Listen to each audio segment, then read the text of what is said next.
PM काय म्हणले वाहनं जी विकत घेतली जात आहेत त्याचं कारण आहे की वाहतूक व्यवस्था जी आहे सार्वजनिक ती पूर्णपणे कोलमडलेली आहे. नाही, मी परत तुम्हाला ते सांगतो ना, म्हणजे ह्याचं कारण येणारी माणसं जी आदळत आहेत त्याच्यामुळे ना. आता BEST किंवा मुंबईची रेल्वे ही लोकल जी आहे ही मला असं वाटतं जगामध्ये अशा प्रकारे लोक घेऊन जाणारी पहिली असेल ही.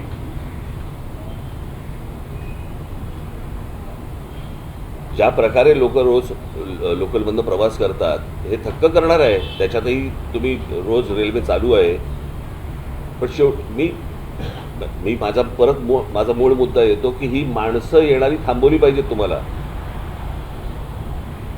बाहेरच्या राज्यांमधली बाहेरची शहरं ही तुम्हाला डेव्हलप करावी लागतील. माणसं येणं थांबवणं गरजेचं आहे, त्याशिवाय हे प्रश्न सुटणार नाहीत. पण त्यातल्या त्यात आत्ता मला असं वाटतं जेवढ्या गोष्टी आपल्याला हातात शक्य आहेत तेवढ्या तर गोष्टी केल्या पाहिजेत.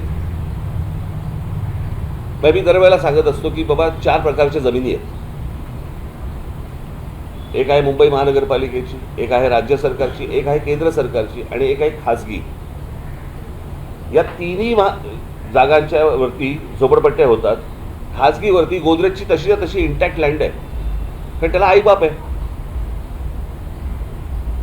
आपल्याकडे कुंपणच शेत खात आहे.